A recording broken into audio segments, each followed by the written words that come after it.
ગુજરાતી જમણની એક આગવી ઓળખ એટલે તેના અથાણા. કાચી કેરી, ગુંદા, રાયતા, મરચાં આ બધું તો ફેમસ છે, પણ આજે તમને એક નવું જ અથાણું ટ્રાય કરાવીએ. તો ચાલો જઈએ અમરેલીનું વાંસનું અથાણું ચાખવા. ભારતના પૂર્વોત્તર રાજ્યો જેવા કે અસમ, મેઘાલય વગેરેમાં અલગ અલગ પ્રકારના વાંસ જોવા મળે છે. તે અલગ અલગ વાંસની અલગ અલગ વાનગીઓ તથા અથાણા પણ ત્યાં ખૂબ પ્રચલિત છે. વાંસમાં ઘણી પ્રજાતિઓ છે. પૂરા વિશ્વમાં 1600 પ્રજાતિઓ છે, ભારતમાં 148 પ્રજાતિઓ છે અને એમાંથી 33 પ્રજાતિઓ આપણે ગુજરાતમાં અમે વિકસાઈ છે. મુખ્ય રીતે 2 પ્રજાતિઓ છે, કાંટસ અને ભરત ને માનવેલ કહે છે. હવે ગુજરાતના અમરેલી આસપાસના વિસ્તારોમાં પણ આ જ પ્રકારે વાંસના અથાણા અને શાક બનાવવામાં આવે છે.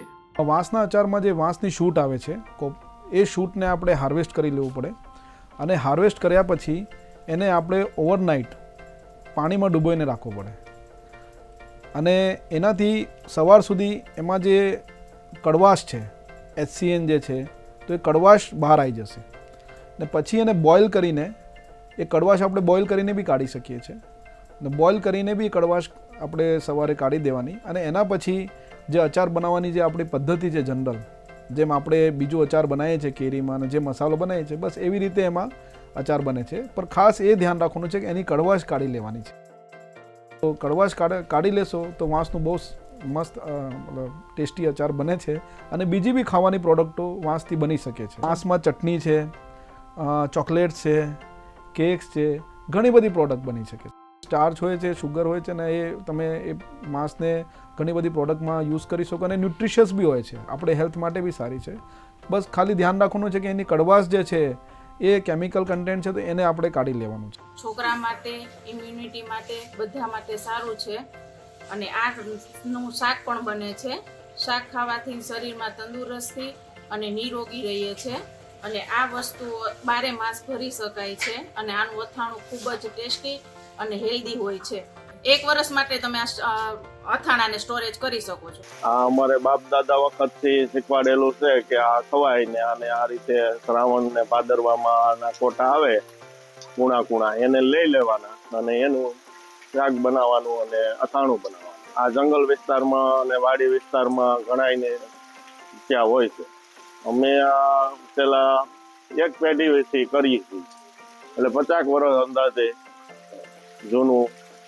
ને મારા શેઠે 24 વર્ષ ત્યાં વાસ છે, એના આથણું થાય, શાક થાય અને અમારા વડવા પહેલાં બધું બનાવતા અને એ બધું કપમાં કાયમ આવે, ઉધરસમાં કાયમ આવે, એમાં બધી કાયમ આવે. ઋતુ મુજબના ફળ તથા શાકભાજી ખાવા એ દરેક જીવની પ્રકૃતિ રહી છે. આમ કરવાથી દરેક જીવના શરીરને જરૂરી પોષક તત્વ મળી રહે છે તથા રોગ પ્રતિકારક શક્તિ વધે છે. આ જ રીતે વાંસ પણ ગુણકારી છે, તેમાંથી દવાઓ પણ બનાવી શકાય છે. હોમિયોપેથીની અંદર બામ્બુસા નામની મેડિસિન વાંસમાંથી બને છે અને નેક પેન, બેક પેન, પછી અવર બર્ડન, અવર રિસ્પોન્સિબિલિટી જેવી થીમ્સની અંદર અમે હોમિયોપેથીમાં બામ્બુસા નામની દવાઓ વાપરવી છે અને એ બાંબુમાંથી બને છે. બાંબુ જે રીતે લાંબો હોય છે અને જે રીતે ફ્લેક્સિબલ હોય છે, વળી શકે છે બધી બાજુમાં, એવા જ ગુણવાળો મનુષ્ય ગોતી અને અમે કોઈ પણ રોગ મટાડવા માટે વાંસમાંથી અમે દવા બનાવીએ છીએ અને તેનો ઉપયોગ પ્રેક્ટિકલી એપ્લિકેશનમાં યુઝ કરવી છીએ. ગુડ ન્યૂઝ ગુજરાત માટે અમરેલીથી હસમુખભાઈ રામાણીનો રિપોર્ટ.